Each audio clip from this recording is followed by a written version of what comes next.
امام ابو حنیفه رحمت اللہ علیہ پا لارا باندې روانو یو سپی او ډیر بد شکل سپی اسم خشکلی نی خلق چې یو بل سره د بد شکله تشبیه ورکوي نو سپی یادوي مړوي د کله سپی غوندې شکل لري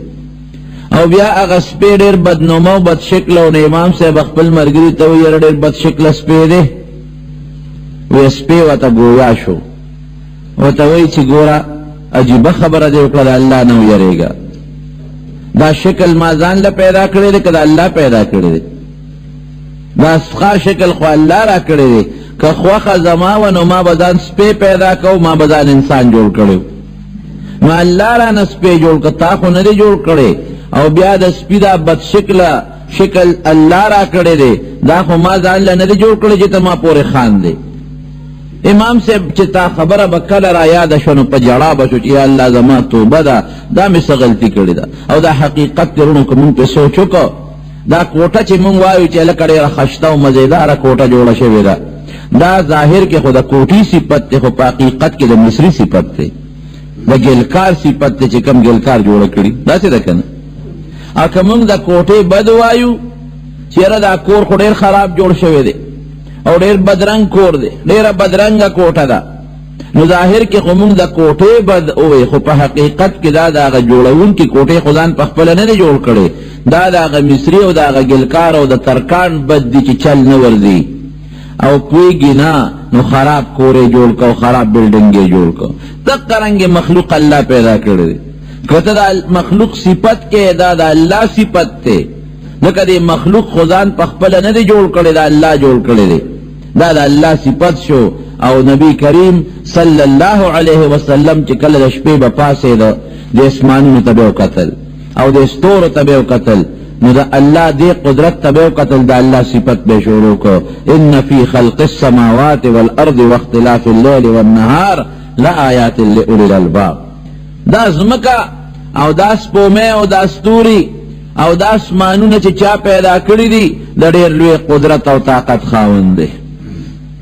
ښکلې سپومې پیدا کړې ده چې سپومې خشته ده چې الله به څومره ښکلي نور له یې څونه ښکلې رڼا ورکړې ده چې د نور له خشته رڼا ورکوي چې الله به څونه ښکلي مخلوق یې ښکلی او خشته پیدا کړی دی او د اسمان ته وګوره ایب پکې نشته داغ پکې نشته چوندې پکې نشته او ډکره پکې نشته یاره د الله ذات هم بې داغه دی د الله ذات هم خشته او مزېدار او ښکلی دی نو د الله د مخلوق نه به د الله په قدرت دلیل نیسئ یو عالم وایي چا تپوس ته وکړه وی د الله په وجود څه دلیل دی وی په لاره چې پچه پرتی خو مونږ ته ګډه چیلی معلومو چې په دې ګډه چیلی تلې ده پچه بغیر د ګډې او د چیلی نه نه نو چې په لاره پچه پرتی نو مونږ ته خو پته لګي چې په دې ګډه او چیلی تلې ده بغیر د ګډې چیلی نه پچه لار کې څه کوي نو د یوې پچې نه ګډه چیلی معلومې او د دې دونه لوی کائنات او ځمکې اسمانونو او د دې مخلوق نه به د الله ذات نه معلومې پچه بې چیلی نه راځي او دا دونه مخلوق به الله راغی دا چېرته کیدی شي نو د الله د مخلوق بد به نه وی د الله د مخلوق صفت به کې د الله د مخلوق بد چې دی وی صفت ته وکړه نو دا الله به د الله صفت شو لکه ما درته وایي چې د کوټې صفت کې د ګلکار او د مصري صفت شو دا د الله صفت شو او که د کوټې بد دی وی یاره ډېره خرابه کوټه ده او دا څنګه مناره ده د جومات کږه ده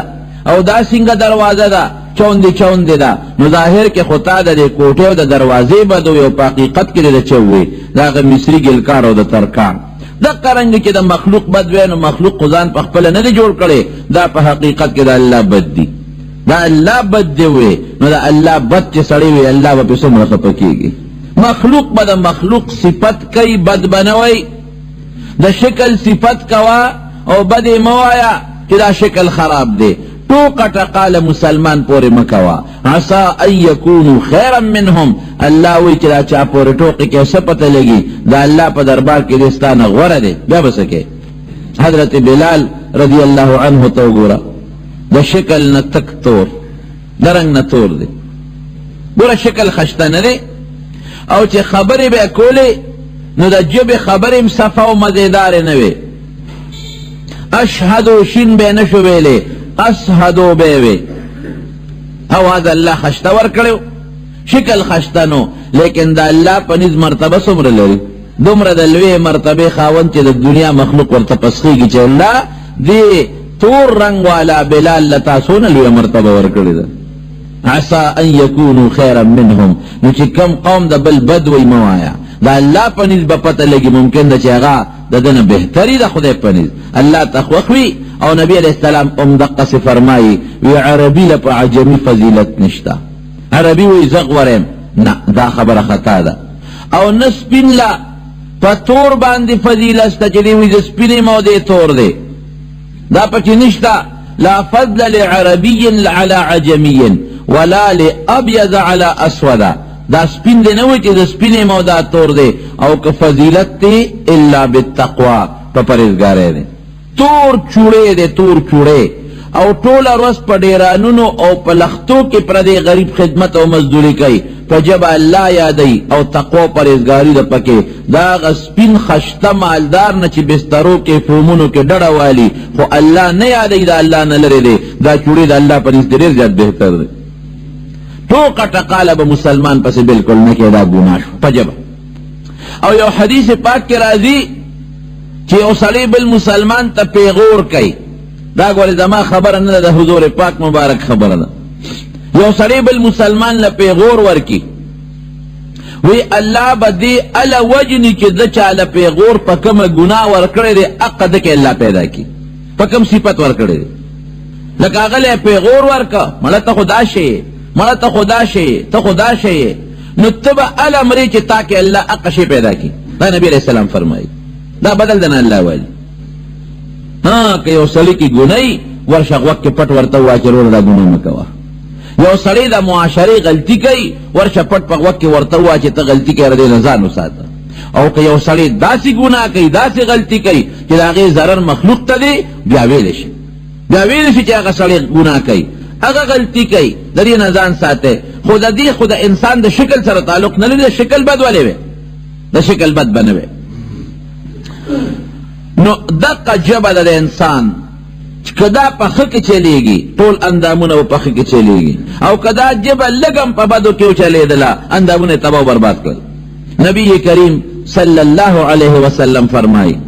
وی څوک به چې مال به د دوو سیزونو ذمہ داری راکړي که چا د دوو سیزونو ذمہ داری راکړه زه به دله د جنت ذمہواري ورکوم ګوره څونه مضبوطه خبره ده که د دوو سیزونو چا ذمہواري ماله راکړه زه ضمانت ورکوم نبی علیہ السلام فرمایي چې دی به جنت ته ځي د جنت ذمہواري ورکوم دوه سیزونه څه دي ما بین لحیه یو د دواړو جامو منځ کې یو وړه غوندې غوښه ده د هغې ذمہواري به راکوي چې دا په ګناه کې نه استعمالوي او بل ما بین فخذیه ما اندام مخصوصه چې دا به په غلطه نه استعمالوي که د مخصوص اندام او د جبې د دواړو ماله چا ذمہواري راکړه چې غلط به نه استعمالوم نبی علیہ السلام فرمایي زه وله ذمہواري د جنت ورکوم حضرت آدم علیہ السلام ته ګوره د پوټې جبې د لاسه څه چلو شو الله جنت ته ورسو چې الله پیدا کړ دومره لوی شان پروردگار ورکوي پیدا کړ او چې کله پیدا کړ خشته شکل یې وله ورکړ لقد خلقنا الانسان فی احسن تقویم مزیدار شکل وله الله ورکړ ډېر اعلی او چې بیا کله شکل ورکړ نو ټولې فرشتې چې په اسمانونو کې وي دته سجده وکړې دا څونه لوی عزت دی فرشتو ورته سجده وکړه او چې کوم خبیث ورته سجده ونه کړه هغه الله ذلیل که رسوا یې که دا د آدم علیه السلام بل عزت شو چې څوک د مخالفت کوي ابه ذلیل کوم هغه الله ذلیل که او بیا ولا الله د هغې نه پس یو بل مزیدار عزت ورکړه جنت یې وله ورکړه جنت کې اوسېږه او بیا کم عزت ورکوي په جنت کې بیبي وله پیدا کړه یاره یوازې ژوند خو ګراني ودرېږه فرشتو سره ژوند د انسان ګران دی پیریانو سره د انسان ژوند ګران دی د جنس نه وله یو انسان ورکوم نو چې دی وده شو د دې کچې پختۍ نه چې دا کوم اوچته پختۍ ده د هغې نه یې وله ښځه پیدا کړه الله راوستله او د ښځې ته پیدا کړه چې د سترګې وغړولې بیبي ورسره ناسته حضرت حوا علیه السلام دواړه په جنت کې اوسېږي بل عزت الله څه ورکوي فکلا منها رغدا حیث شئتما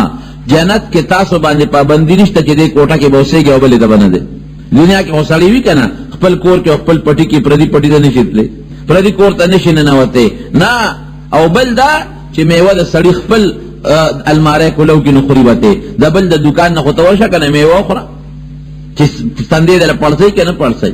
نو دنیا کې ستا ژوندم محدود،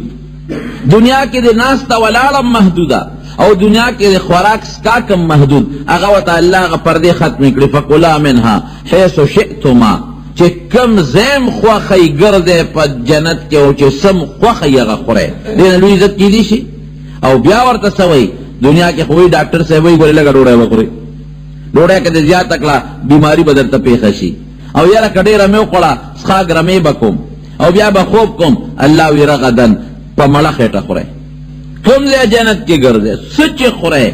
حد نشته چې لږه وخورئ چې څومره م خوښئ هغه مره خورئ. دې نه لوی عزت بل کېدی شي. او الله بذات خود ولا دا اعزاز ورکوي.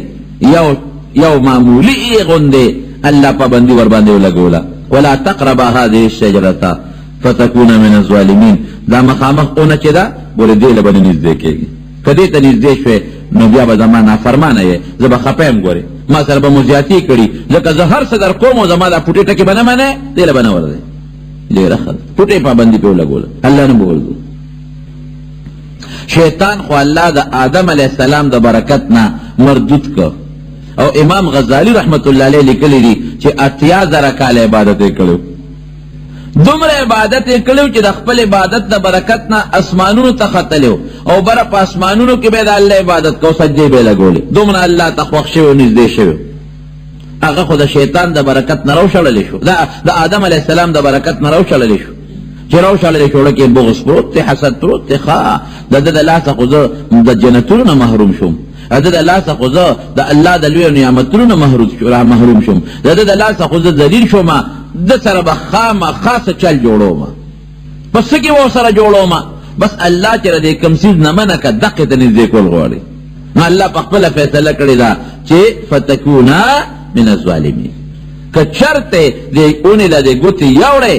هر یو که یوړې که بیبي ده او که خاون نو بس په ځان به مو زیاتې کړي. نو د الله د حکم خلاف ورزي به مو کړي. دا چل کومه چې دا من الظالمین ټکي کې داخل کم دی. دا د خپل سوچ دی. اگر چې الله بیا هم غټه مهرباني کړې ده پیغمبر ته ظالم نه شي ویلی. الله ویلی شي که نه؟ لکه یو سړی دی عالم دی او د هغه پلار دی ملا زوی ته بد رد هر څه ورته وایي. اوس ته خو ورته نه شي ویلی که نه؟ هلکه و پلان کې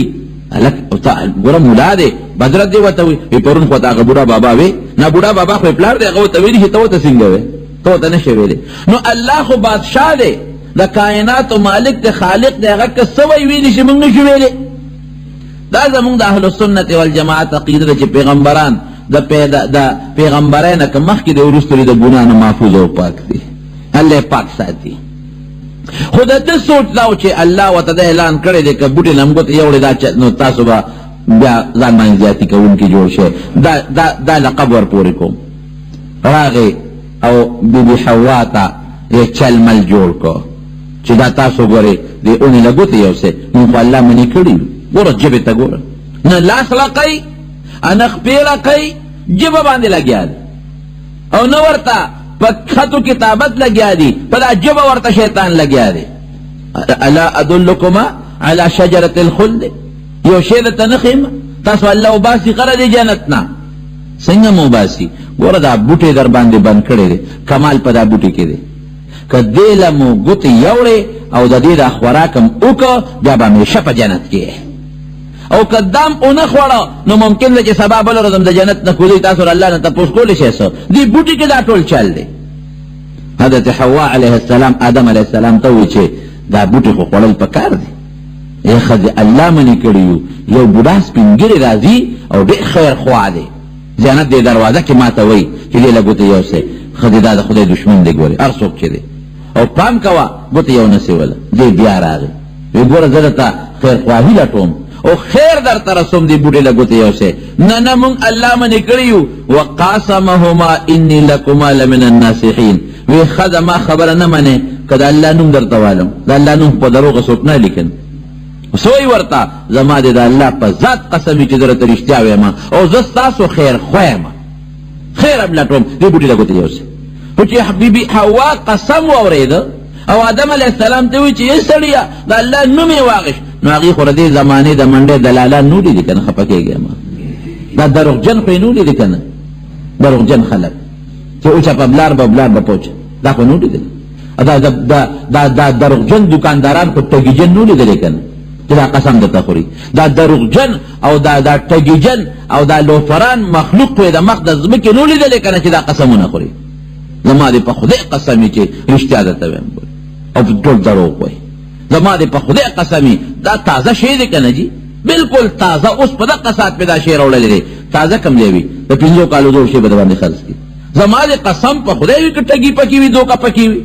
دا خو پاک شی دی منځ کې چلکې به پکې چولي ټوله دوکه قسمونه خوري خلک او په قسم مسلمان دوکه شي او څه وایي ورته یاروره د خدای نوم څوک په دروغ غالي د خدای نوم په دروغ غالي زه خو د خدای نوم درته اخلم نو زما په دې خولې اعتبار نه کې د خدای په دې نوم اعتبار نه کې وی د خدای په دا نوم کوم خو ستا په دا پلیته خولې نه کوم د خدای په نوم خو اعتبار کوم خو د خدای نوم خو ستا د ژبې نه راووت که نه ستا ژبه کوم ځای بې اعتباري ده بې اعتباره ژبه ده مخلوق خدا ځان تباه و برباد کړه په دروغه قسمونه نبی کریم صلی الله علیه وسلم فرمایي زه درته نه وایم په بخاري شریف کې حدیث دی چې په خپله سودا قسم به نه خورئ ګورئ یاد وساتئ قطعا به نه خورئ سودا خرڅولو کې قسمونه به نه خورئ د الله نوم دی چې 5 روپۍ پرې وګټئ د الله نوم دی لپاره چې ته په قسمونه وخورئ قطعا به نه خورئ په دروغه قسم د الله نوم به د پیسې لپاره نه استعمالوئ ولې فرمایي سودا به د خرڅ کې خو برکت به ختم کړي څوک وایي رسول الله مبارک فرمایي قسمونه سودا به د خرڅئ مسلمان به دوکه کې ابر باندې دوکه شي خو ممحق للبرکت سودا پیسو کې چې د کوم برکت دی به پکې نه دا پیسې به وي برکت به پکې نه په بیماری به لاړ شي په مقدمه به لاړ شي په هسپتال به لاړ شي بله سوله به جوړه شي بله سوله به جوړه شي بله سوله به جوړه شي هېڅ برکت به پکې نه قسم به نه خورئ نو هغې خو قسم نه ولیدې ستا ردي دنیا دا دکاندار دا زمیندار دا سوداګر دا بل دا کمزور دا د خدای په نوم قسمونه چې خوري دی لیدي نو چې دا په دروغه به څوک قسم خوري وی زما دې په خدای قسمي په رب قسمي چې ستاسو خیر خویم انی لکما لمن الناصحین خیر خویم نصیحت او خیر خویم ستاسو او زما خبره ومنه وی چپ د خدای نوم دې واغشته اله بس رښتیا وی دروغ نه وی او چې بوډۍ له ګوتې یوړی جنت جامې ته ګودې شوې د ګوتې یوړی جنت جامې ته ګودې شوې بربند شو دواړه لغړ شو بربند شو او چې څنګه بربند شو اوه دا د انسان دا جامه ګورې فطري شی دی خنو حتی وتعالی نه ویل چې بربند شوی دا جامه ځان نه تاو کې فورا فتقفقا یخصفان علیهما من ورق الجنة ورمنډه یې کړې د جنت پاڼې را شوکې ځان نه تاوئ پوره فطري شی دی فطري الله ورته نه وایي چې شابه ځان پټ کې نه په خپله منډه وایي معلومیږي دا چې حیا د انسان فطري شی دی معلومیږي دا چې غیرت او پرده د انسان فطري شی دی ګنې آدم علیه السلام د حوا ته خو الله ونه وي چې بربند شوی چا به دنه جامه پیدا کړي نه په خپله ځي او د جنت پاڼې ځان نه تاوئ دا د انسان فطرت غواړي بربندتوب څونه عام دی نن راته یو ملګري وی چې په دې چارسده کې ځای په دې جینکۍ ګرځي او سوال کوي او صاحب جامې داسې اغوستي چې د هغې نه دننه وجود ښکاري او نه لاندې ته بنین شته او نه څه بل څه شته د سوال په نوم په د چارسده په بازار کې ځای په دې ګرځي خدای پاک کوم دې ته مخلوق ورسېد لستوڼي نشته د جینکو لستوڼي نشته لستوڼي مکمل کټ کړي دي دا بربندتوب د خدای نه دا خلک نه یېرېږي الله وایي قهر پې نازلوي په مختلفو طریقو هم نه پوهېږو نو بی بی حوا او حضرت آدم علیہ السلام نه جامې کوز شو د جنت او لګیا دي پاڼې ځان نه تاوئ بس الله وی الم انهکما عن تلکما الشجره تاسو ما ردې نه نه وې منې کړې تاسو ولې دا میوه وخوړه فلما ذاق الشجرته خولې ته یې چولې وه تاسو خو ما دې نه منې کړې وې کمال خو په دې بوټي کې دی د دې بوټي چې څوک وخوري هغه خېټه کې دسماتې پیدا کېږي دا بوټی چې څوک وخوري دې سره غم پیدا کېږي دا دسمات انتظام جنت کې نشته دا غم ځای جنت نه دی دا چې څوک وخوري لاړه پیدا کېږي لاړه جنت کې انتظام نشته دا چې څوک وخوري پوزې نه قنچ بیږي سترګو نه چخه بیږي د هغې انتظام جنت کې نشته دا بوټی چې څوک وخوري د انسان د وجود نه خوله ځي ستړیوالی راځي خوب پې راځي بیماري پې راځي دا دې ټولو ځای جنت نه دی ځای دنیا ته تاسو ولې دا بوټی خوړه رال آدم علیہ السلام راکوز کو بی بی حوام راکوز شو جاړه الله تا ربنا ظلمنا انفسنا وان لم تغفر لنا وترحمنا لنكونن من الخاسرين بشک الله مون په ځان زیاتې کو خو خدا غ سپېره په قسم اعتبار وکړه کنه نبی حوا او حضرت آدم علیہ السلام دواړه الله پاک د جنت نه دنیا ته راولېږل هغه د جنت ته نعمتونو نه دواړه محروم شو دا د چا د برکته هغه پټې جبې د برکت نور پسې کوتک چا راغشتی دی او نه چا ورپسې څه بل څه کار کړی دی دغه پټې نه جبه خطرناک شی شو که نه شو ډېر خطرناک شی شو ذکر نبی کریم صلی اللہ علیہ وسلم فرمائی هل یکب الناس علی مناخرهم الا حصائد السنتهم نبی علیہ السلام فرمائی وی جہنم تا بڑیر خلق پسزی دا جب پلاو بعضی سڑی پلور باندې لو کئی غنم جوار پی پروزی او بعضی سڑی پا جب لو کئی پا جب دا پردی عزت لو کئی دا پردی حیا لو پی کئی کنزل پی کئی دا دی جب پلاو چی پا دی جبر دا انسان عزت لو کو لوٹ فکر دی پا وجب جہنم تا دی نبی علیہ السلام فرمائی پڑ مخیب جہنم کے پروت دی پڑ مخیب پروت دی دا جب گناہ خطرناک گناہ دا کنزل پی کئی دا گناہ کبیر دا کنزل نمور کنزل حضرت ابو ذر رضی اللہ عنہ فرمائی گورا پیغمبر علیہ السلام دیر زیاد نزدے صحابی دے دیر قریبی اور دیر پیغمبر علیہ السلام تا گران دے لیکن یوزل یو سړي ته شرم د مور کنځل وکړل نبی علیہ السلام ورته غصه شو انک امرؤ فیک جاهلیه اے ابو ذر تا کې اوسم جاهلیت شته اسلام نه مخکې چي دي دا دې څه وکړل کنځل اعیرته بامه د مور پیغور دی ورکه د مور کنځل دی ورته وکړل دا دې کوم غلط کار وکړ نن سبا خلک د مور کنځل کوي کنه او دا کنځل خو هغه د غصې ګناه ده ام ناجایز دی گناہ کبیره ده خو بعضې سړي ځان شرموړي په ټوقه کې یو بل ته ښځه ومور یادوي دا لا بیره ځان په زور شرمي ټوقه خاندي به ستا ښځه داسې هلکه ته ټوقه کې ښځه ولې په سړي کندې ته هغې که لیونې ستا عقل او دماغ شته وایي د پلان کې زویه وایي د پلان کې زویه ته په ټوقه کې امور ته وایي د پلان کې زویه وایي د پلان کې زویه مور بې ځایه په ټوقه او په خندا کې یو بل سره یادول او یو بل ته د ښځې کنځول کول د ټوقې او د خندان یو بل ته خاندي او دې سوچ کوي چې به دې زه ښه ښکارم نو معاشره کې هم پرې بدې ښکاري او فرشتې دلې لیکي چې دا دې څه کنځل وکړل ګناه کبیره ده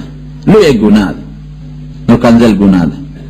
بل ته پیغور او شرم ورچول ګناه ده د بل د شکل بد او سپکه ویل ګناه ده دو مسلمانانو منځ کې اوړل راوړل دا شیطانت تی ګناه ده نبی کریم صلی اللہ علیہ وسلم فرمائی من کان ذا وجہین فی الدنیا کان له یوم القیامت لسان من نار یسوک په دنیا کې دو پړی کوي یو ته یو سوی په دا جبه بل ته بل سوی د قیامت په ورځ به رده په دا خوله کې د اور جبه تاویږي راتاویږي دا د غوښې جبه به نه دا اور جبه به مولانا عبدالحی صاحب رحمه الله لیکلي دي وایي چې کوم وخت کې په دې ورکوټ رساله د نفع المفتي والسائل وایي چې کوم وخت کې الله دا شیطان را ذلیله که که نه او دنیا ته یې راولېږه نو دې نیغ راغی دریاب ته په دریاب را کوشو نو دریاب کې کب ته وایي مې نه دی کب ورته وی مبارکم شه ولې وی الله یو شی پیدا کړی دی یو انسان دنیا ته را روان دی را کوزېږي او هغه به تاسو ښکار کوي خوري به هم زر به ختم شي کب چې دا خبره واورېده نو هغه منډه کړې بل ملګري ته الوي وی دغسې ما ته یو کاکا دا خبره وکړله چې یو انسان پیدا دی د هغه بچي به کېږي ابه د مونږ ښکار کوي مونږ به خورو نو مولانا عبدالحی صاحب وایي الله د کب نه ژبه واغېسته د کب ژبه نشته په دې وجه ته ژبه واغېسته چې لومبۍ شیطاني خوا خبیث وکړه دیم تا منډه وله په مخه دې بل تا لوی دونه خطرناک شی دی او نبی کریم صلی اللہ علیہ وسلم فرمائی حدیث پاک کی راضی چې چا د یو انسان په مرګ کې دوه ټکي استعمال کړل لکه عربی کې څوک چاته وي دا سړی ملکه نو اقتله پلان کې سړی ملکه نو یو اقتل په الف او قاف استعمال کې اوق یا پښتو کې څوک چاته وي دا فلان کې ملکه نو دا پورا الفاظ نه وي صرف میم اوړې استعمال کی چې دوه ټکي یو سړی د بل په قتل کې شریک شو د قیامت پر ورځ به په تندي غاټ بورډ لګېدلی لیکل به شوي چې دا فلان کې آیس من رحمت الله دا الله د رحمت نه ناامید او مایوسه دی ژبه دونه خطرناک شی دی نو خدای دې موږ د ژبې د ګناه نه وساتي پیغمبر علیه السلام به پرې زیات خفه کېده دوه صحابه کرام دي او د حضور پاک مبارک نږدې رشته داران دي د یو نوم دی عبدالله ابن ابي امیه دا د پیغمبر علیه السلام د ترور زوی دی او د بل نوم دی ابو سفیان ابن حارث ابن عبدالمطلب دی د تره زوی دی نبی علیه السلام مبارک چې کله او دا د ماشوموالي ملګري واړه او چې کله پیغمبر علیه السلام مبارک له الله پیغمبري ورکړه بالکل دا الکانی مرګریو وسره یو ځای لوي شي دا الله نه سوال کو دعا به کوي یا الله زما دا دو مرګری دي یو میرا ترز وی دی او بل میرا ترور وی دی او زما دا ماشوموالی د خړپوسونه د ځوانۍ پورې مرګری دي الله د مسلمانان کې هر وخت به الله ته جلل د دې لپاره بعد وخت سړی خپه کېږي کنه چې یاره زما د ترز وی ولې جهنم ته دي د ترور دا زوی مې ولې جهنم او دوزخ ته دي جلاګانې به ولا کولې لیکن هغوی په کفر کلکو اتمه هجره کې چې نبی علیه السلام مبارک کله د مکې مکرمې د فتح لپاره را روان شو په لاره باندې راځي او د مکې کافرو ته پته ولګېده چې نبی علیه السلام خو را روان دی او په مکه باندې حمله کوي دلادل خلک مسلمانېږي څوک ځي لاره کې پیغمبر علیه السلام ته ځي امن غواړي مسلمانېږي او چې د چا کې ایمان او اسلام نشته هغه تختی وطن پرېږدي لکه عکرمه د ابو جهل زوی ښځې ته یې ویې ښځې دا ورځ نشم لیدی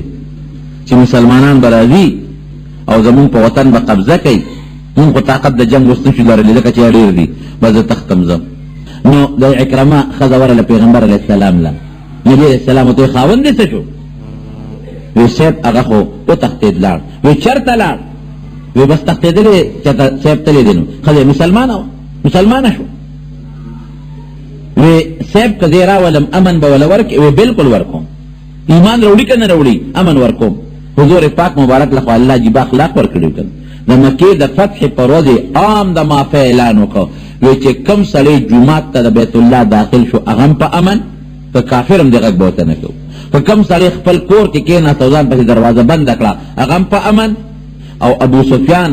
ابن حرب دا د مکې د کافرو سردارو چې څوک د ده کور ته ننوتل هغه هم په امن صرف یو څو کسان یې پرېښودل وی دوی له به امن نه ورکوو ځکه هغه مرتد و د اسلام نه پس واپس کافر شوي او د پیغمبر علیه السلام خلاف به ډمې ګډولې او ډول او سرنا به یې کول او شعرونه به وې ډېره زیاته بېعزتي د نبي علیه السلام کړې وه یو دوه درې کسان یې ځان پرېښي او باقي ټولو امن ورکوو نو جنابه لوی غوغا وه د مکې مکرمې یو بیبي وایي وی مونږ ډېر یېرېدو مونږ خو د مسلمانانو اخلاق نو لیدلې وی مونږ باندې دومره یره وه چې د حد نه وتې وی مونږ وې چې نن به مسلمانان راځي او زمونږ عزتونه به لوټ شي ځکه چې زمونږ دشمن دي زمونږ په کور راځي په احد کې چې مونږ بلا کسان وجلې دي نن به زمونږ عزت لوټ شي زمونږ کورونو ته به خلک راننوځي او چې څه خوښه یې هغه به کوي وی ډېر زیات پریشان او ډېر زیات یېرېدو او خلکو چې دغه د مسلمانان خو نور مسلمان بلا څنګه نو خو یې عام زمونږ دشمن دی دروازې یې بندې کړې وی هېڅ شک شر شور نشته خبره غلې ده غږ نشته مونږ د خپلو خاوندانو ته وی چې سړو تاسو ورشه وګورئ دا خبره جوړ دروغ وخته مسلمانان جوړ رانلل وی چې د دروازو په دې چاندو کې جومات ته وکتل وی سړو وی چې هغوی خو هغه دې راغلي دي او په حرم کې په جومات کې ولاړ دي خپل لمونځونه کوي هېڅ نشته خپل لمونځ کې لګیا دي خپل عبادت کوي اوهو مونږ خو وی چې زمونږ باندې عزت لوټ شي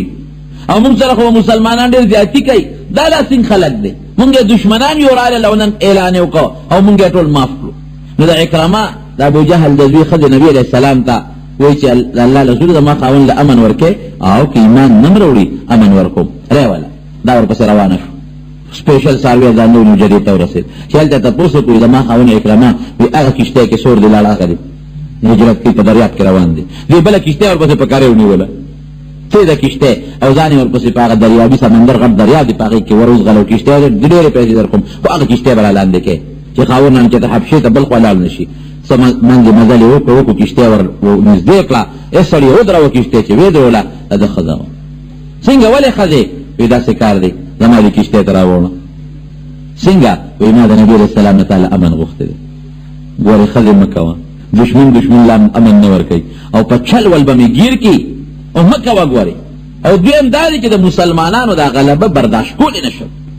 د نبي علیه السلام نوم یې واغې چې د هغه طاقت برداشت کولی نه شم وایي اخ سړیه ته راشه که نه زما خبره وره زما خاوند دی او زه تاله به هغه فیصله کوم چې کوم کې به ستا عزت او ستا به خیر وي ته زما دې کښتۍ ته راوړه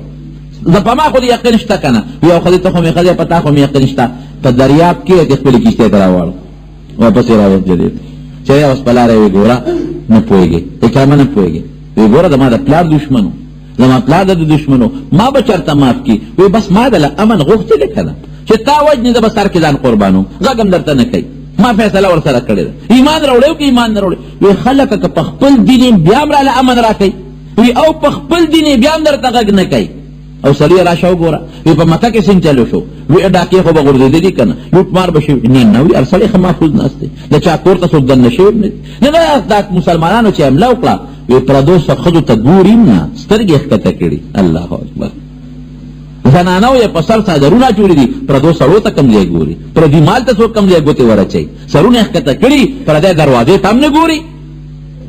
فلانکې څنګه دی؟ هغه هم په امن دی، فلانکې په امن مکمل عام اعلان دی. اکرامي ویډیوله کې مې داسې کرښې پیدا شو چې څنګه راغی نبي کریم صلی الله علیه وسلم ته مخامخ ودرو. ګوره د ابوجهل زوی دی که نه، ابوجهل څوک و؟ لوی د پیغمبر علیه السلام دشمن، نبي علیه السلام عدو الله ورته وایي د الله دشمن، د هغه زوی دی. او چې مخامخ نبي علیه السلام ته ودرېد او ورته مسکې شو، دی راغی وی چې ودرېدم سلام مې واچم، ما ته رانږدې شه لږ ورنږدې شو، وی قسم دی چې ملاقات مې ورسره وشو او د مینې په نظر مې ورته وکتل، کم اسلام چې د ماړه کې کرښې جوړې کړې هغه پکې نغره دننه شو. ما له دې امن راکوي؟ بالکل ته په امن یې، اگر چې ته په خپل دین یې، زما دین که نه قبله بیا هم تاله امن دی، ما له امن درکړه. ویې نه الله رسول لاس ته راکړه، لاس یې ورکړه پروردګار الله مسلمان. ګوره دلادل څوک په لارو کې، څوک تخت هغه راغونډه ورځي، حالانکې دشمن چې سړی ګیر کې او غلبې پرې راشي، او بیا داسې دشمن چې دوی کوم ظلمونه مسلمانانو سره کړي دي، پوزې او سترګې او غوږونه یې پرې کړي دي په امن. لیکن جناب په لاره را روان دي نبي علیه السلام سره د خپلو ملګرو، دغه دوه کسان چې د پیغمبر علیه السلام خاص د الکاني دوستان دي، هغوی یو بل سره صلاح کړې چې لکه داسې کار دی دی چې دومره مسلمانان شو. مونږ ته خو پته ده، مونږ ته خو د خپل رشتهدار نبي علیه السلام معلوم دي چې دروغ نه وایي. اوس هم بد کړي چې دا دونه موده مو سره 19 کاله مو سره دښمني وکړه، مسلمانېږو. چې رالل په لار را روان دي چې خلکو ولیدل، هلکه څه کوې؟ موږ مسلمانېږو. صحابو ته خو پته وه چې علیه السلام دې دعاګانې غوښتې دي، په منډه منډه را روان دي، نبي علیه السلام له زیری ورکوي، مبارک شه د الله رسول وایي صاحب مبارک شه، ابشر قربان، زیر قبول، زیر مې در باندې. څه چلو شو؟ وی صاحب یو ناشنا کار کوي، هغه ستا د تره زوی چې تا ورته دعاګانې کړي دي او جړا دې ورته کړې ده، او د ترور زوی دی را روان دي مسلمانېږي. وی هغه عبدالله ابن ابي امیه او ابو سفیان ابن حارث وی او وی چې مال را نشي د هغوی ایمان نه قبلېږي. یکدم صحابه بدل شو. دا ولې څه؟ تا چې ورله دعاګانې کولې او تا چې ورله جړاګانې الله ته کړي دي، او موږ خو یې ته په ډېر خوشحاله شي، موږ له په زیرې راکې. وی نه ګورې پام کړو چې ما ته را مخامخ شي، د هغوی ایمان قبلېږي نه، هغوی توبه نه قبلېږي، بلکل چې ما ته را نږدې نه شي. صحابه ته خو پته وه چې د پیغمبر علیه السلام خو زړه کې دې سره مینه شته دی، سپارښونه شروع شو. یو صحابي راغی صاحب موږ سپاره شو، بل لا صاحب موږ مینت درته کوو، موږ درخواست کوو او د دوی توبه دې قبوله شي او معافي وله غواړو، پام کوو چې ما ته را نږدې نه شي. یو خور چې د ام سلمه رضی الله عنها نبي اسلام بیبي ده، دا یو پکې د هغې ورور دی، هغه راله نبي اسلام ته کېناسته، وی د الله رسول یو خبره درته کوم، وایه ام سلمې، وی په کافرو رحم کوه په خپلو نه کوې. عجیبه خبره ده. وی ستا رحم نه خو څاروي پیدا دي، ستا رحم خو د ځنګل درندګانو ته هم رسېدلی دی، ستا رحم خو د دنیا مخلوق ته رسېدلی دی. د الله رسول دا خو دې خپل دي، رحم پې وکړه. یو مسلمې د دوی توبه نه قبلېږي. د الله رسوله ولې؟ وی دا یو چې دی د تره دا زوی مې، ده ته ما وی چې ایمان راوړه، تا ته پته ده چې نور چا ته که پته نه لګي، تا ته پته ده چې د دروغجن یم رښتونی، چا ته په زندګۍ کې دروغ مې نه دی ویل، او د الله رسول او د الله پیغمبر ایمان راوړه. نو ده ما ته وی چې دا خو لا دا خبره ده چې که د اسمان نه الله زما په نوم خط را روان کړي که نه، یو کاغذ یې زما په نوم لیکلي او د هغه ځای نه را روانې فرښتې سره یي، او ما له یې راوړو پکې لیکلي الله خپله ما ته خط راولېږي چې په دې ایمان راوړو، بیا مېرمانې نه راوړو. دا جبه ګوره څونه خطرناک شی شو. دویم د بل کس زما خلاف به شعرونه جوړول او ډبې ساتلې ابه ګډېدې وغه شعرونه به وې، او په ټوله دنیا کې نن هغه شعرونه خلک لګیا دي خورئ، زما دشمنان. نو دواړو سخت یو د الله بېعزتي کړې ده او بل زما د پیغمبرۍ بېعزتي کړې ده. زه په حیثیت د پیغمبرۍ په بدو ستایلې یم، په دې توبه نه قبلېږي. خبره د ژبې شوه که نه شوه؟ په دې ژبه دیو نه وي چې ما پسې تورې راوړي دي، دیو نه وي چې بدر کې د ما مقابله کې راوتې دي، دیو نه وي چې د احد کې د ما مقابله کې راوتې دي، دیو نه وي چې په خندق کې د ما مقابله کې تورې او نیزې راوړي دي، دیو نوی چې ما خلاف پیسې لګولې دي دیو نوی دا جبه ولا یاد کړه وای څونه خطرناک شي بس صحابه پریشان شو خدا بیبیان ډېرې پیارې ام المؤمنین د مسلمانانو مور حضرت ام سلمہ رضی الله عنها دي دواړو ته دې خلاصه نیکبختیانو تاسو د جبه باندې سوي دي خدا سره یو چل د تقیم کې پاره کې کامیاب شو بل علاج نشته ویسه چل دی تاسو نه ورشه نبی رسول الله لا کډیرم خپې خو چې سو پر مخامخ شنو بیا غوسه ختميږي او یو آیات ته تخین د آیات کې راوته وای کوم آیات کوم خبره چې د یوسف علی السلام رونو د یوسف علی السلام په مخ کې ویلې و هغه چې کله ملامت شو یوسف علی السلام ته مخامخ شو هغه یو ټکی ویلو اقوته وای فالله لقد آثرك الله علينا وإن كنا لخاطئين دا یوسف علیہ السلام نور چې کله مخامخ شو هغه یوسف علیہ السلام ته ای یوسف زمون د قسم په خدای وي قسم په الله چې تعالی الله په موږ ډېر لوی فضیلت او بهتري درکړي دا موږ منو بس ستاسو فضیلت او بهتري منو او موږ غلطي شوه دقه ټکی وای که په دې کارو شو کپه کو نه شنو دې دواړه چې را مخامخ کې نبی هم ته مخ مبارک الله سیوا دې بل طرف تراله هغه دې مخ دې خورا واړو دې بل طرف ترال او اکد یوسف علیہ السلام درونو هغه ټکی وجت الله لقد آثرك الله علينا وان كنا لخاطئين قسم په الله چې تعالی الله په موږ ډېر فضیلت او بهتري درکړي ده بس موږ غلطي کړې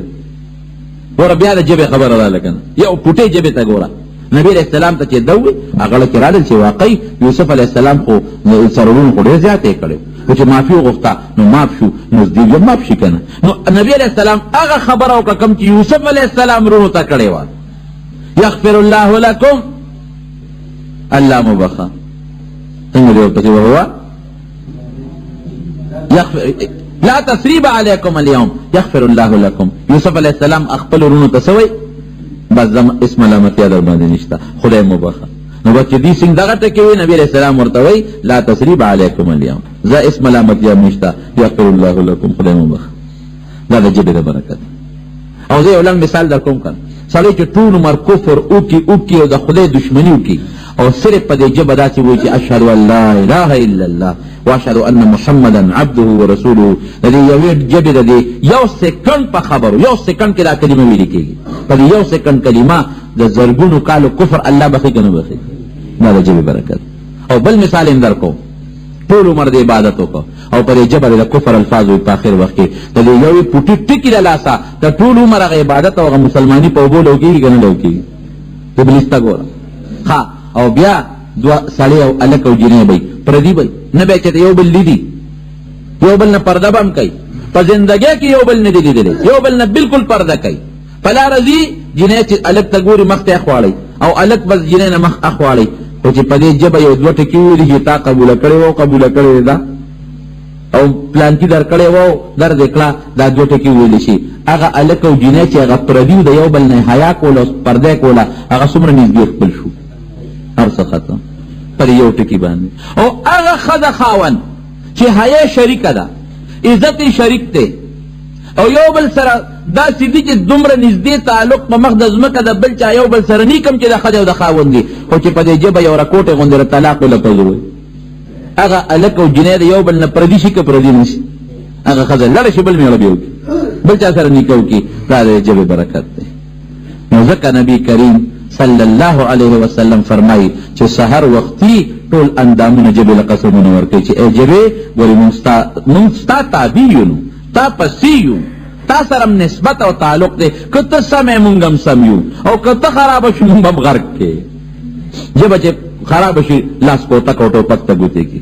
نو جبه به سم استعمال غیبت په نه کې غیبت نو خلق نن غیبت ته وکړي یو د یو بد او بل د بل بد حالانکه غیبت څونه ګناه ده یو بزرګ له سړی راغی جوړلې ایمان ډېر لوی ګناه شوی ده څه ګناه شوی ده څه پلان کې ګناه او هو مړه ما وی کړه مسلمان غیبت ته کړو دومره خطرناک شی ده غیبت او چې څوک د بل مسلمان غیبت کوي د خپل ټول قبول شوی عبادت هغه توبه قبول شوی عبادت امام ابو حنیفه رحمۃ اللہ علیہ نے چاہتا تو سو چاہتا ته غیبت او بالکل نه کې وی چې غیبت دخل کوم د خپل نور ولې نه کوم وی د نور د سو غیبت کوي ای وی چې خپل قبول شوی عبادت د غیبت د برکت نه بل چاته بخم او د نور غیبت بو کوم نور ته به بخم کړ او حسن بصری سے ابتچاوی پلان کی سړي ستا غیبت کړی دی د کجورو یو ډک تال ولا په تحفه کې ولېږه وی هغه دې بد وی ته ولا د کجورو تال لېږي وی هغه مال د خپل ژوندګي او د عمر ټول عبادت ما ته راوبخه نو که د هغې په عوض کې یو تال کجورو ورته وروبخم څه چل به وشي هوښیاران خلک دې ته نو غیبت ګناه دروغ ګناه بعض خلک دروغ وایي په ژبه نبی کریم صلی الله علیه وسلم فرمایي څوک چې په دې ژبه رښتیا وایي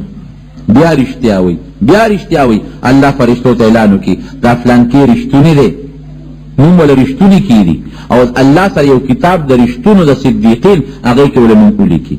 او د فرشتې چې د هغه نوم اخلي نو ورته وایي فلانکي رښتونی فلانکي صادق فلانکي صدیق دا وتالي او بعضې وخت یو سړی دروغ وایي ویله یاره صبر ورته وکړې بیا دروغ وایي وی صبر ورته وکړې بیا دروغ وایي الله فرشتو ته حکم وکړي د دروغجنو کوم کتاب کې دی په هغې کې وله نوم ولیکي د فرشتو پنیز هغه په څه مشهوري فلانکې دروغجن مونږ په دې سکول کې چې کله سبق وی د سکول په دې کتابونو کې د عبرت یو ناشنا واقع وه یو سړي به ګډې چیلې سرولې دا د شیطان غوندې و بعضې سړی داسې مندس غوندې وي یو ځل یې چغې جوړه کړې ای خلکه راوچلېږئ شرمخ راغلی دی او زمري راغلي دی زما ګډې چیلې تختئ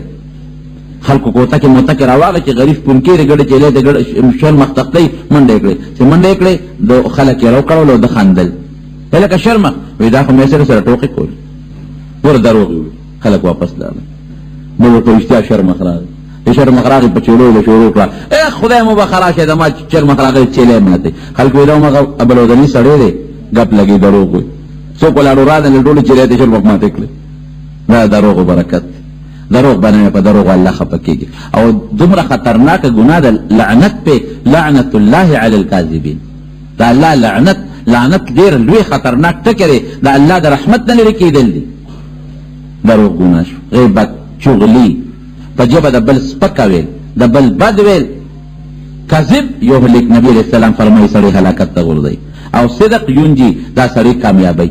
رښتیا به په ژبه دروغ به نه وی که ته وی یاره که دا رښتیا مې وي خو هغه دوست پرانه خفه شي هغه دې خفه شي خو چې الله خفه نه شي د الله نه لوی دوست بل شته هغه خفه شي خو چې الله خفه نه شي نورونو د ژبې د ګناه نه بس ځان ساتئ دروغ مه وایئ غیبت پې مه کوئ چغلي پې مه کوئ شیطانت پې مه کوئ د پیسو د مال د خرڅولو لپاره قسمونه پې مه خورئ او دغه رنګې بعضې خلک دروغ څه نبي علیه السلام فرمایي وی بعضې وقت سړی په دې ژبه یو پوټې غوندې خبره وکړي د ده هېڅ پروا پې نه دی وي دا خو وړه خبره ده حالانکې هغه دونه خبرې د الله په دي چې سړی په جنت ته رسي او بعضې وخت په دې ژبه یو پوټې غوندې خبره وکړي دی وي مړه دا خو پوټې خبره ده دونه خطرناکه چې سړی په جهنم ته ورسېږي لکه یو سړی وایي که نه هلکه زکات ورکړه مړه زکات پکې چا راوستی چې دا دې وي کافر شوې زکات چا راوستی الله قرآن راوستی که هلکه مانځله مړه مونځ پکې سي یاره دا خواصي دي مليانو ځانه قصې جوړې کړې دي دا د کفر خبره ده ته کافر شوې پوره پوټې خبره ده پې کافر شوې باعث خلک پولیس ورات پورې ټوکې کوي او د ویښته نه نرې او د تورې نه تېره او پلانکې وړینګړې ورپورې خنداګانې ټوکې شروع کړي څوک د قبر فرشتو پورې ټوکې شروع کړي دا ټوکه ټقاله چې قرآن پسې فرشتو پسې دې ته عقاید وایي د میزان تلې پسې پولیس ورات پسې جنت پسې دوزخ پسې دې وکړه په ټک کافر شوې او یوازې کفر داسې نه دی ښځه ملاړه درنه جدا شو ګوره پوټې خبرې دي دې کې به احتیاط کې بعضې خلک دې له مجلسونه جوړوي او خلک راغونډ کړي او صاحب دقه ټوکې ټقالې کوي او مستی کوي او خلک ورته خاندي نبی کریم صلی الله علیه وسلم د دې خلکو پیشنګولي مخکې کړې ده وی اخره زمانه کې به داسې خلک یو کس به ناستي او دروغ ووایي نور به ورته ناستي بالښتونو ته به یې ډډه والي او یو به خبرې کوي نور به ورته خاندي او داسې به خاندي چې په یو بل به ورپرېږدي ایمان به د ټولو ني دا ګوره 1400 کاله مخکې د دواړو جهانو مبارک سردار ویلي دي ویل لمن یکذب دروغ وایي او یو خبرې کوي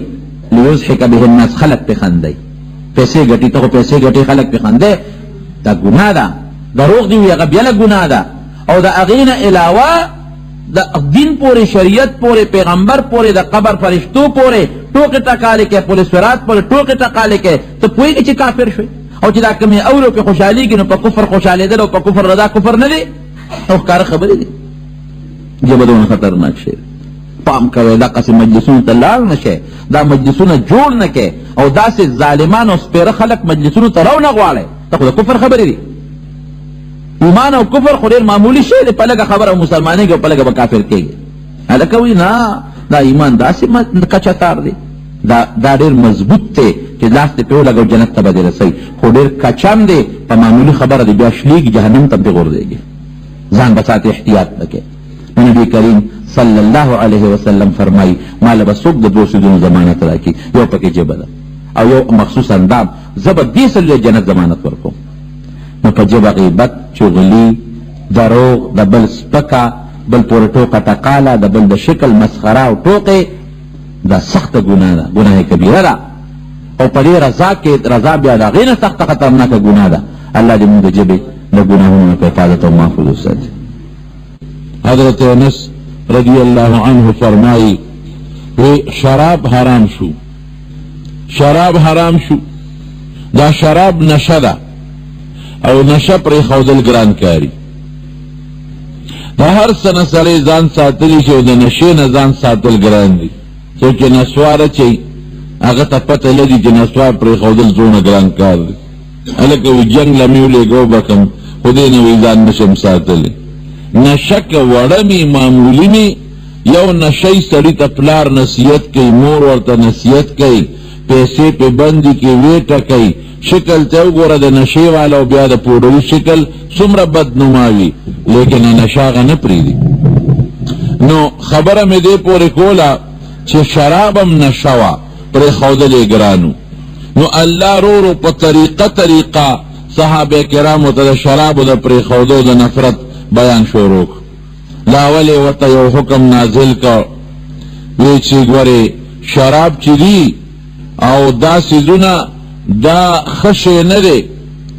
خو د انسان د فایده هم پکې ده او تاوان هم پکې دی. ظاهري او فایده هم ورکوي.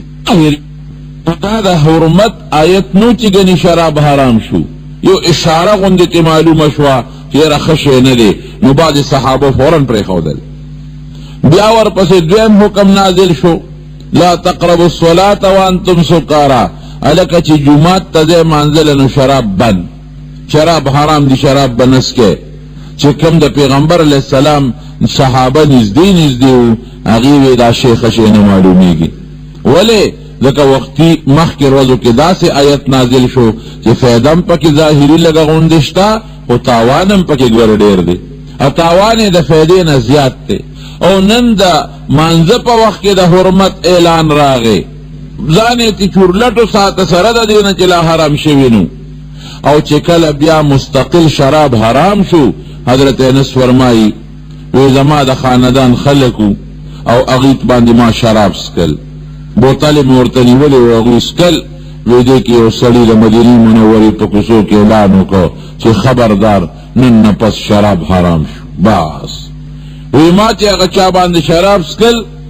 یو پکې رده مېرنې پلار و پلندر هغه د ابوطلحه او نور کسانو. وی ما ورته وی چې دغسې سړی خو په کوڅو کې چغې وی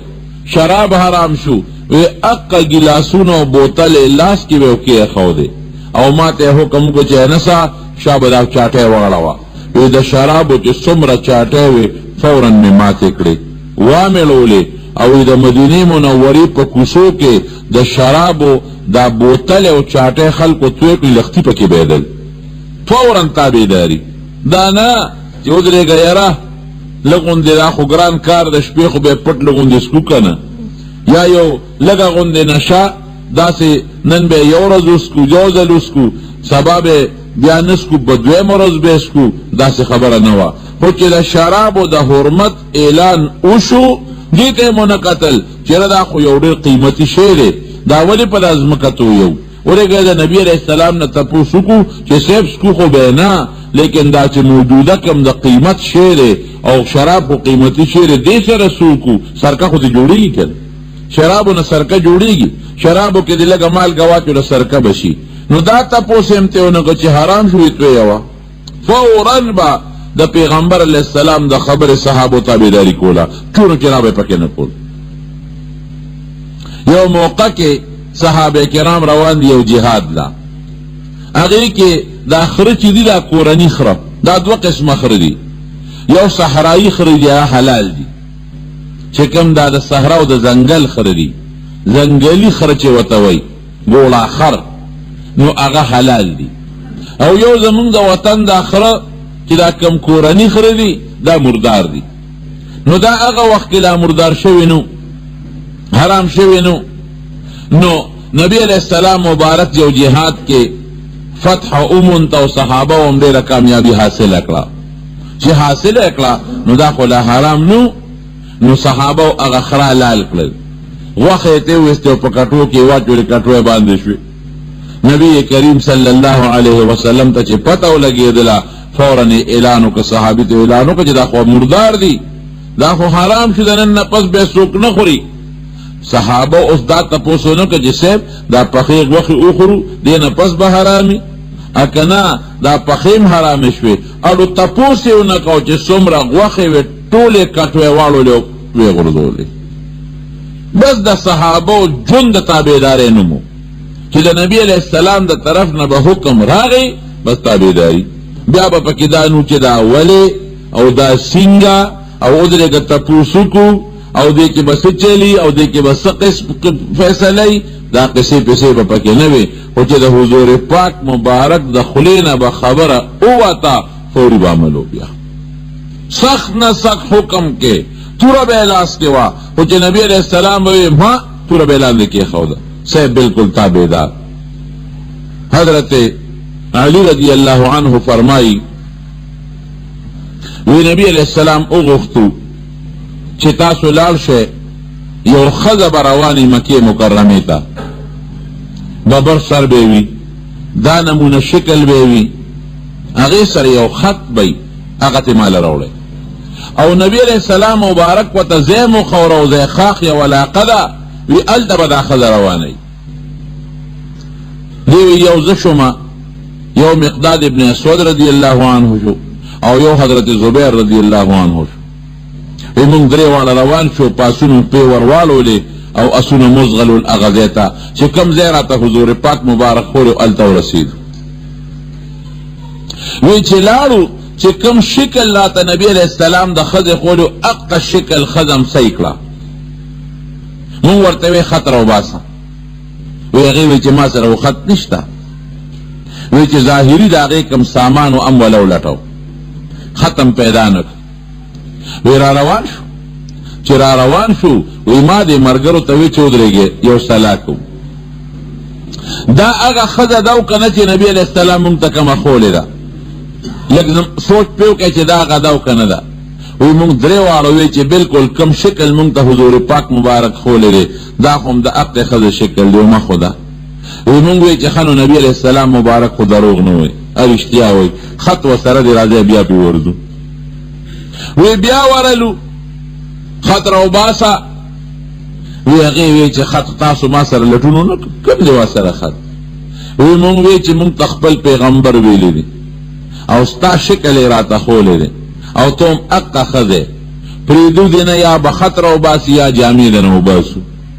جامې ته نیستې خو لږ زورنه یې ورکوله چې دا ښځه پوه شي چې دا خو دوی خو ما نه خط خامخا غواړي نو رو به وباسي. وی جامې در نه وباسو پرېږدو دې چېرته خط راوباسه. وی چې پوه شوه دا ښځه چې اوس خو دوی صبرېږي نه او خط رانه خامخا اخلي، نو یې شاته یې لاس کړی، نو د بډې نه یې کمسۍ راوویسته. اوس هم زمونږ خلک په دې ویښتو کې غټې غټې کمسیګانې اچوي، هغې هم غټه کمسۍ ویښتو ته اچولې وه، نو د بډې نه یې کمسۍ راوویسته او بیا هغه کمسۍ اوس پړ ده د هغې د ویښتو په منځ کې خط منډلي، ویښتو کې چې څوک را سره ونه ویني ویښتو کې منځ کې ګیر کړی و او د هغه کمسۍ هغه ول کې پټ کړی او بیا کمسۍ شاته بډه کې منډلې وه. وی چې راویویستله خط یې راله راکړه، مونږ چې اوس په مخه ویښه ختم راوړه نبی کریم صلی الله علیه وسلم ته ورکړه چې صاحب دا خط واله. صحابه کرام ناستی چې خط یې وکته هغه د مکې مکرمې یو صحابي دی د مدینې منورې، جلیل القدر صحابي حضرت حاتب ابن ابي بلتعه رضی الله عنه دا هغه خطو او مکې مکرمې ته یې دې ښځې له ورکړه چې دا ورسوه او د پیغمبر علیه السلام د لخکر او د جهاد پورا جاسوسی پکې کړې وه. جاسوسی کړې وه چې مسلمانان په مکه در روان دي او حمله در باندې کوي او دومره شمیر د مسلمان دی او ځان تکړه ساته، دا یو جاسوسی کړې وه. نو د جاسوس سزا دا خو خطرناک او چې د مسلمان د جهاد د لخکر جاسوسی وشي نو بیا خو دشمن ورته ځان تیاری کنه. جنگ خو به په پټه کې که دشمن ته دی وي چې زه در روان یم او دومره را سره خلک دي او تیار تابعدار راته کېنه، نو دا خو ګرانه خبره. نو پورا جاسوسی د مکې مکرمې د فتح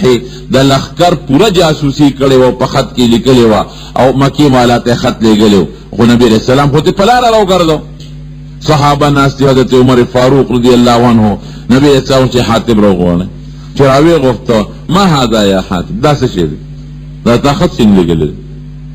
بس ام غریب پړه چېدوش، دا خو واقعي غلطي ده. حضرت عمر فاروق رضی الله عنه تور اوچته کړله، وی دا الله رسوله حکم کوا چې د دې منافق نه سر ووام، دی اوسېږي مونږ کې، ملګري زمونږ دی او ځان ته مسلمان وی او دا دې زمونږ جاسوسي کوي، خط لیږي د مکې خلکو ته. صاحب حکم کوه چې سر ته ووام. نبی علیہ السلام مبارک عمر په قلاش لږ صبر. حضرت حاتم سوی وی دا الله رسول تلوار مکوه، لاول زما خبره وه. نو که زما خبره دی واورېده او پکې نقصانی چې څنګه ستا خوښی هغسې فیصله وکړه. وی ولې دې دا خط لیږه؟ زمونږ دا جاسوسي دی ولې کوله؟ وی صاحب په مکه مکرمه کې زما بچي دي او زما ښځه ده او زما مال او دولت دی، نو چې تو اوس دې حمله کې زه خو ستا ملګری یم، نو زه ویرېدم چې اسې نه د مکې کافر خبر شي چې مسلمانان خو را روان دي په مونږ حمله کوي او حاتم هم پکې دی، نو زما هغه بچي چې ته مړه نه کي، زما هغه ښځه مړه نه کي او زما هغه مال تس نس نه کي، تالانې نه کي. که ستا سره کم صحابه دي د هغې هم هلته مالونه شته، د چا پکې بچي هم شته، خو د هغوی قوم په مکه کې شته، نو ستا د صحابه او قوم دی د هغې قوم د وجې د هغې هغه بچي او مالونه محفوظ دي او زه د بار سړی یم، زه د مکې نه یم، زما قوم هلته نشته. دی د بار راغلی و مکه مکرمه کې اوسېده، زما قوم نشته په مکه کې چې زما د بچو حفاظت وکړي، زما قوم نشته چې زما د مال او زما د ښځې حفاظت وکړي. نو لکه مې دا سوچ راغی چې راشي یو خط به ولیږم اهل مکه او په د هغې په نوم باندې، نو نور به الله د خپل پیغمبر امداد کوي. دا مې یقین دی چې الله به ستا امداد کوي او زما به هم په هغې یو احسان ور ووړي. هغې به لکې وایي چې حاتم خو جوړ زمونږ ملګری دی، ځکه مونږ له خط رالیږي، نو په دې وجه به زما هغه بچي او زما هغه ښځه او مالونه په مکه مکرمه کې په امن شي. وره ښه دلیل یې ووایي که نه؟ او یې صاحب وی زما کاره مو شو، وی ځکه ښځه به کافرو ته الووایي چې حاتم یو خط را کړی، نو هغې به په ما دا ګمان وکړي چې زمونږ ملګری دی، زما هغه ښځه او بچي او هر څه په امن. او یې صاحب ستا کاره مو شو، خط ورونه رسېد، الله درته وایي په دا منځ کې را واپس شو، خط خو تاله واپس راغی. حضرت عمر فاروق رضی الله عنه بیا لاس اوچت کړ، وی دا الله رسوله نه یې پرېږدم، حکم کوه چې دا سر ته خو وغورځوم. نبی علیہ السلام مبارک څه فرمایي؟ وی عمره دا حاتم بدري نه دی، دی د بدر مجاهد نه دی، بدر کې شرکت نه دی کړی. وی ولې نه؟ وی ښه د بدر د مجاهدینو متعلق الله اعلان کړی دی چې اعملوا ما شئتم قد غفرت لكم، چې سم خوښی کوئ ما بخلی. نو دې متعلق اعلان شوی دی چې سم خوښی کوئ ما بخلی. خو چې دا خبره حضرت عمر واورېده توره یې ښکته کړه په ژړا شو. وی الله ورسوله اعلم، موږ ته څه پته لګي، الله او رسول ښه پوهېږي، دې ته تابعداري وي. یا خو توره اوچتئ وی پرېږدم یې نه، خو چې نبي علیه السلام وایي نه ګورې دا خو بدري دی، د دې متعلق خو د بخښنې اعلان شوی دی، بیا جاړي او توره ښکته کړي. قسم دی چې د صحابه ژوند وګورئ، د نوک نواله د سر د ویښتو پورې د تابعدارۍ نه ډک چې پوټې به د پیغمبر علیه السلام خبره د خولې مبارکې نه وتله فوراً به پې عمل کېده. کور پرېږده جي تابعدار، وطن پرېږده او هجرت وکړه صاحب تابعدار، زوی دې د کافر د جهاد ورسره وکړه صاحب تابعدار، پلار دې د کافر دی، ښځه دې کافره ده، کور ته جدا کا بالکل جي صاحب تابعدار. او بیا یو وخت کې ورته بل اعلان وشو چې د کم مسلمان صحابي په نکاح کې کافره ښځه د مکې وی دا نکاح ختم څوک به پرېږدي ښځه او بیا د بچو ښځه چې بچي هم ترې شوي او لوی لوی زلمي زامن هم شوي او به کې څوک داسې دې زمانه کې چېرې ډېر ګران کار دی ډېر انتهایی مشکل کار دی زلمي زامن او لونه بالغان ښځه به مشرکه و کافره وه اعلان راغی لاهن حل لکم ولا انتم حل لهن نو تاسو هغوی له حلال او نه هغوی تاسو له حلال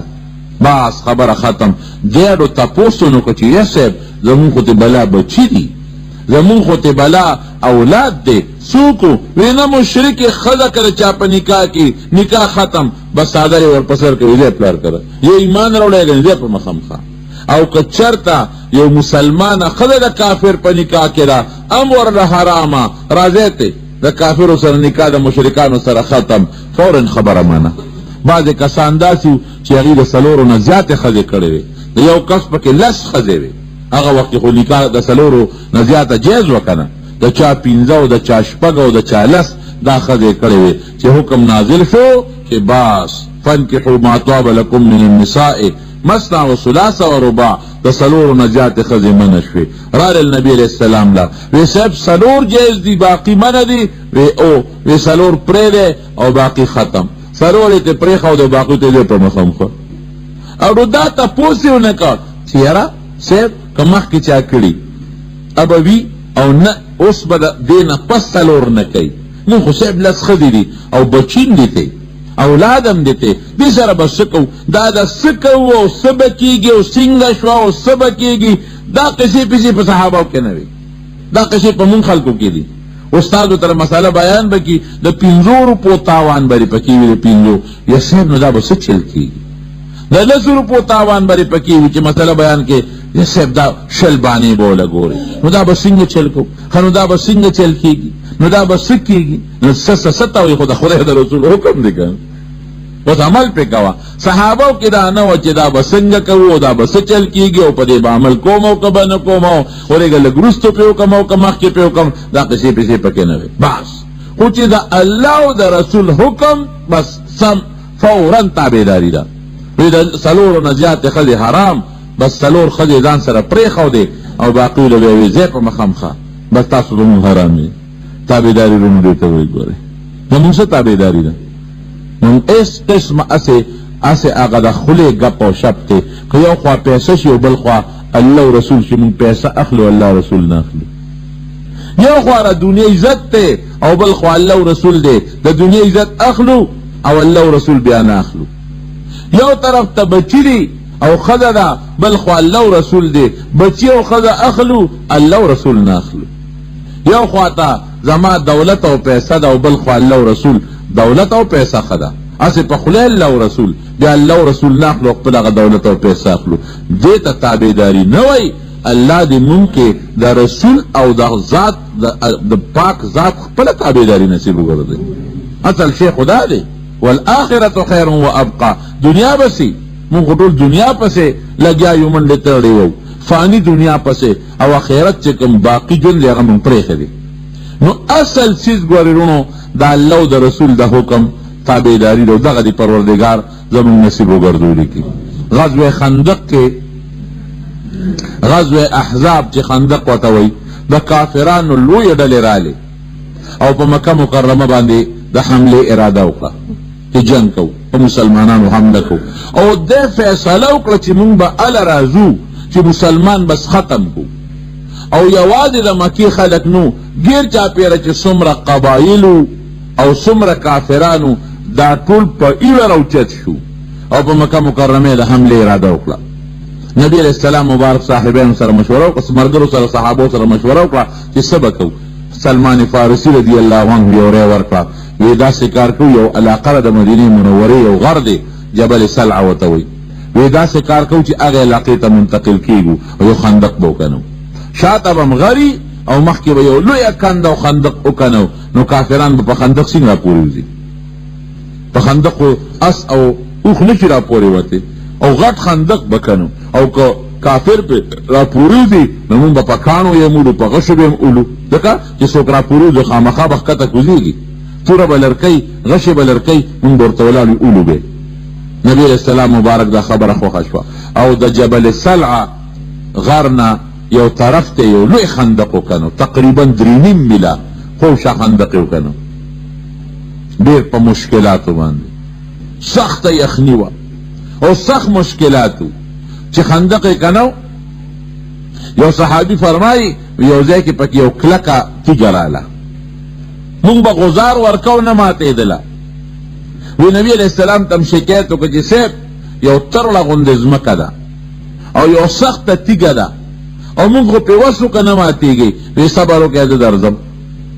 یخني ډېره وه وی حضور پاک مبارکه د لوږې د لاسه ښي طرف ته او ګس طرف ته 2 کاڼي تړلي دې خېټه باندې دې پختو تشو باندې دومره سخت اوږې او یخني ډېره زیاته وه خندق ته پخپل راکوشو او هغه ګرنتري یې واغېسته وی کم ده وی دا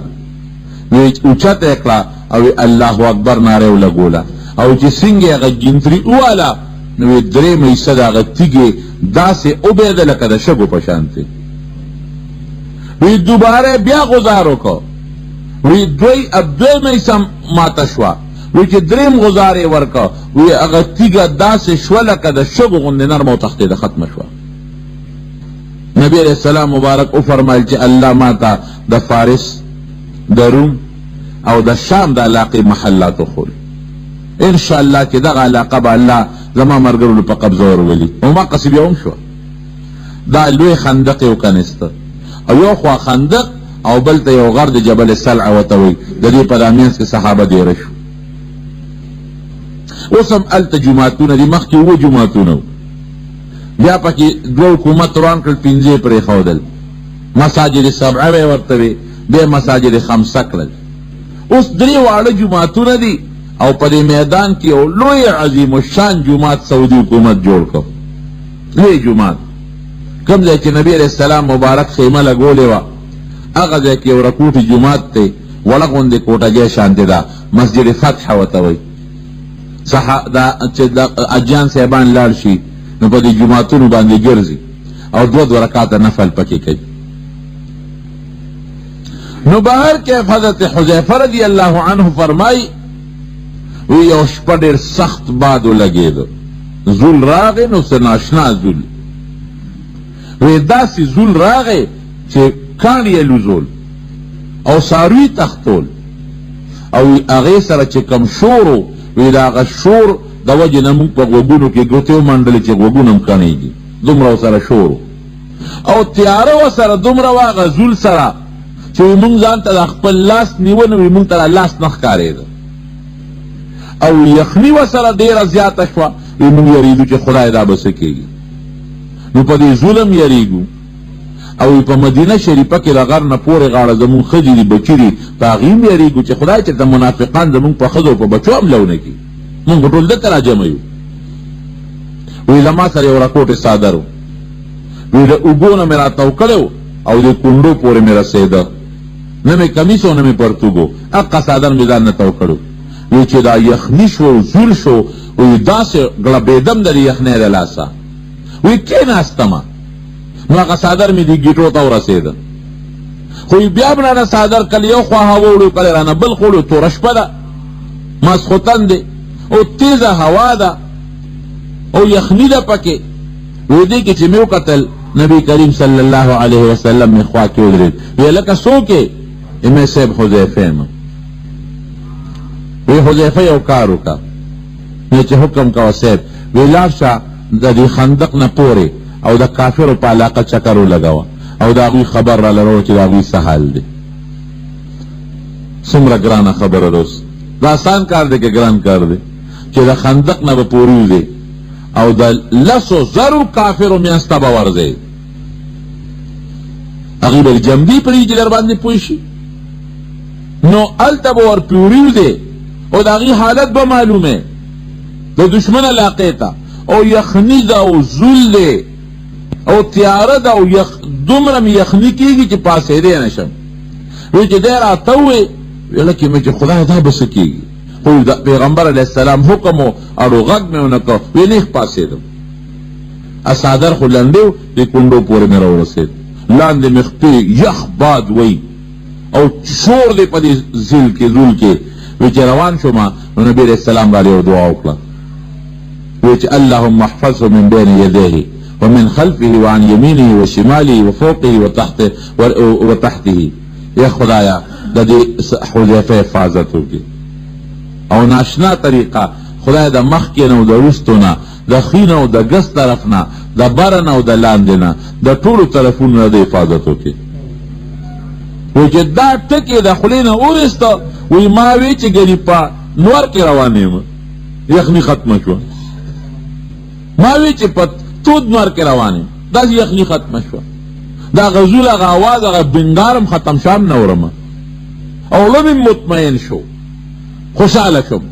وی ما ته وی چې حذیفه ته خو وردی خو ګورې بل څه حرکت به نه کوې صرف د هغوی معلومات وکړه راځه خندق کې کوز شوم او بیا ته بل طرف ته وختم هلته ورغلم وی زه خو مطمئن شم وی چې هلته اوس ورغلم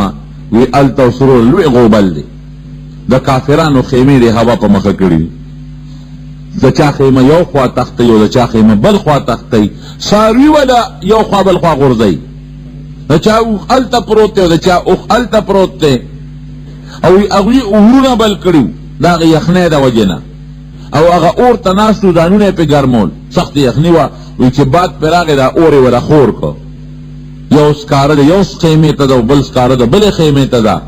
او د دې غر نه کاڼي راځي او د پسرونو د پاسه یې پرېوځي او دا کافران ټول چغې چې ځای چې واپس ځو ځای چې واپس ځو ځای چې واپس ځو وایي زه دا اواز اورم وایي دې کې مې د کافرانو مشر سردار ولید ابو سفیان رضی الله عنه هغه وخت لا کافر وروسته بیا مسلمان شوی دی وایي چې مې ولیده وایي مې چې راشه موقع ده غشې مې راوویسته چې بس په دې غشي اولم چې بس مړی کړمه خو بیا د پیغمبر علیه السلام خبره را یاده شوه چې بل څه حرکت به ګورې نه کې وی غشي مې واپس په هغه بټوه کې دن نه کړ وی په دې کې ابو سفیان په ما پیش و وی ملګرو ته یې اواز وکړه چې هلکه څوک جاسوس دی او چې څوک خپل ملګري وي یو بل سره لاسونه ونیسئ د جاسوس پته و پکې ولګي لا یو بل سره لاسونه سي خپل مرګري جاسوس پته و پکې ولګي وی تیاره وه وی ما زر د یو بل کافر لاس کلکه ونیو هسې بیا بل کافر لاس راونیو وی ما ته وی څوک یې وی چې ته ما نه پېژنې څه سترګې مې پرې راوویستې وی ښه خپل یو خپله بس وی غلی شومه وی چې غلی شومه وی دا چل خو مې وکړو وی بس ناګانه لاس مې چې غلی غوندې خلاص کو رالم ما له اواز راکړه چې حذیفه مې چې ولې وی خپل مشر ته دې ووایه چې الله دې امداد وکړه هېڅ فکر چې ونه کړي الله دې امداد وکړي وی په خندق واپس را پورې وتم رالم نبی کریم صلی الله علیه وسلم ته مې الوې چې صاحب دقسې چل دی کافر خو تښتي خیمې ته یې وتښتولې د غرونو نه پې کاڼي ورېږي اوښان یې هلاک شو او منډې وی تښتي او یو صاحب یو سړی مې ولیده د خندق نه پورې غاړه او ما ته وی خپل مشر ته دې ووایه چې هېڅ فکر ونه کړې الله دې امداد وکړه وی حذیفه سړی دې وپېژن مې چې نه وی جبریل و که نه ما له یې د الله را طرف نه زیری راوړه د صحابو دې ته تابعداري وایي فورا د دشمن په کلي ورشه هلې ورلم صاحب ورشه شا به د هغې حالات معلوم کا حضرت زبیر رضی الله عنه ته هم په دغه موقع تبلغ اعلان وکړو وی څوک به لاړ شي د خندق نه پورې غاړه چې د کافرو جاسوسي وکړي مونږ د خبر راوړي حضرت زبیر پاسېد وی زه بیا اواز وکړو دی بیا پاسېد وی زه په درېیم ځل بیا اواز وکړو وی څوک به لاړ شي او د کافرو اطلاع به راوړي وی صاحب زه ډېر خوشحاله شو نبي علیه السلام وی ان لکل نبي حواری د هر پیغمبر یو خاص ملګری امداد کوونکی وي او زما هغه خاص دوست او خاص امداد کوونکی ملګری زبیر دی صحابو ته چې به اعلان وشو چې دا کار وکړه نه به یې د سر پروا وه نه به یې د مال پروا وه نه به یې د بچو پروا وه نه به یې د ستړې پروا وه د غلامۍ ژوند دی د الله او د رسول ژوند چې و په کومه طریقه و د غلامۍ غلام چې د هغه خپل اختیار نی د هغه آقا او د سردار چې کوم حکم وي د هغې پابندي به کوي غلام ته ګوره خپل اختیار ته ګوره د غلام پر اختیار نی یو سړی یو غلام واغشته چیر بازار نه راوسته کینو هغه غلام ته وای چې د ویښې وخت دی وي د ډوډۍ وخت دی نی او د دمې وخت دی نی هغه وخت به راته کار ویم غلام ورته څه وایي وی صاحب ما نه د خوب تپوس مه کوه چې کوم وخت خوب کې ما نه د ډوډۍ تپوس مه کوه چې کوم وخت ډوډۍ خورې ما نه د دمې تپوس مه کوه چې کوم وخت دمه کې زه ستا غلام او نوکر یم کوم وخت چې ته اډر کې منډه به وم چې ته حکم وکې او زه راته یم چې زه ویده یم زه غلام دسه شوم چې ته حکم وکې او زه ماله خو ستړی یم خوب راځي زما خو صاحب د ډوډۍ وخت دی زه غلام دسه شوم دا سلام مسلات په ما سره نه کې ستا چې کم وخت ضرورت یو اډر راته کوه خوب به مینی ډوډۍ به مینی دمه به مینی ستا کار به کوم نو تابعداري د غلامۍ او غلامو کټ کې ملاستو او مالک هم په کټ کې ملاست دی او مالک دی خپل غلام ته لکه ته بارګور چې باران شته که نشته یره کې و چې د دې ګرمې بسترې نه پاڅېدل دا سردار مې څه کوي دا مالک دی په خپله نه پاسې چې ما پاسئ صاحب دی که نه غلام نه دی صاحب دی لکه تا ته مې وي ته ورشه بار وګور چې باران شته که نشته خو یا صاحب ته هر وخت سړی ده ګرمې بلسترې نه پاسئ یو باران دی خو هر شي راته باران بار وګوره وی باران دی که نه تا ته څه پته ولګېده چې باران دی ته خو بستره کې پروت دی وی صاحب دا پیشو دا په هغې مې لاس ووخ د بار نه راله ویښتې لامبلې دي نو پته ولګېده چې باران دی راسمن و خر آسمن هغه مولا ورته بیا وی وی ښه داسې کار وکړه چې دا ډیوه خو مړه کړه که نه په ډیوه را باندې ولې وجنې وی خوب په رڼا کې نه راځي چې تیاره شي چې خوب وکړم خوب نه راځي یا صاحب یو ګرده ته نښې یو ښه شی راته نښې صاحب وی زه ته چې ډیوه مړه کړه یاره وی ته یو سړی خوب ته نه پرېږدې یو ګرده ته نښې وی څه وی داسې وکړه چې دا بلستن ځان ته راکاږه او سر پکې پټ که پخپله به راباندې تیاره شي که نه ما سره بسترې نه پاسې بس سر پکې پټ که مخ پټ که تیاره شوه درته ډیوه راته مړه شوه که نه ته په ډیوه څه کې خدای سړی خو بیا پانسېده وی ښځه داسې وکړه چې دا دروازه خو بنده که که نه چې دغل دا کورا نشي دا خو بنده که که نه نوکر غلام مو دسه وی دا دوه کاره مه وکړل دا یو پکې تو کتل د تیارې غم مې هم دله وکړو او د باران معلومات مې هم دله وکړله په دا بلستن کې دننه دا یو پکې تو کتل یو خو دې ته غلام وایي دا زمونږ د غلامۍ دقه ژوند دی هلکه حج فرض دی تلل به غواړي یاره صاحب نو هلته کې د زوی واده کول هم غواړي که نه کور مې شروع کړی د بنګلا غم پوره کول غواړي که نه ګوره دا چونو چېره هلکه دا مانځه وخت د مونځ تلل غواړي یا صاحب ګرمه بستره ده ګرمه بلستن ده له وروسته به یې وکړو که نه یاره دا خو لا وختي دی زموږ ماسخوتن به ټول په یوړه وکړو یو ځای به وکړو دقه د هغه غلام کار دی چې را ما له کوم مثال درکړه اصلي غلامي دی ته وایي لکه دا مخکنی غلام چې مې درته یاد کړ چې صاحب ما ته به دا نه وی چې ستا د خوب ټیم کم دی او ستا د ډوډۍ ټیم کم دی څه ټیم چې ستا حکم وي زما به تابعداري وي ته چې څه وخت اډر کې زما سر به ښکته یي خدای دې مونږ د الله او د رسول دقسې غلامان جوړ کړي دې ته غلامي وایي د مکې مکرمې چې کله فتح وشوه نو د فتح د مکې نه پس نبي علیه السلام لال حنین ته هلته کې جهاد لاړ حنین طرف ته نو چې لاړ خیر دغه علاقه هم فتح کړه چې فتح یې کړه واپس راغی یو علاقه د جعرانه ورته وایي اوس هم پکې یو کویش ته یو جومات دی نبی علیہ السلام هلته دمه وکړه او چې څومره صحابه کرام غیر هغون کړی دا چې څومره غنیمتونه حاصل کړو ټول یې پې تقسیم کړل د کافرو نه ښځې او بچي او مریان او وینځې او ګډې او چیلې او اوښان نغد مال د دنیا سامان راوړی دې کې دا یو پراپیګنډه وشو چې یاره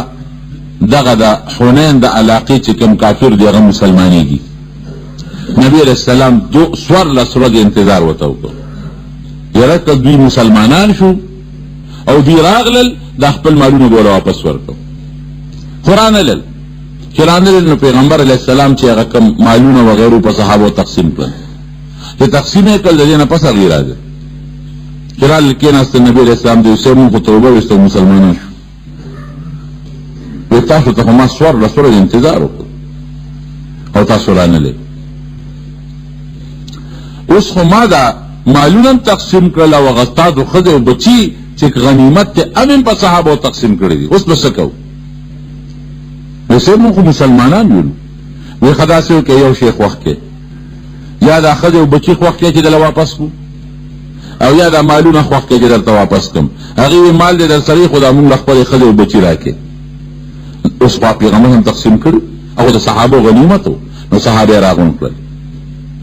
چې راغونډ یې کړل نو نبي علیہ السلام مبارک ورته پاڅېد وی ستاسو دارونه چې دي که نه ټوله مخکې خو دشمنانو او چې اسلام یې راوړه بیا ورته روڼه وی وی ستاسو دارونه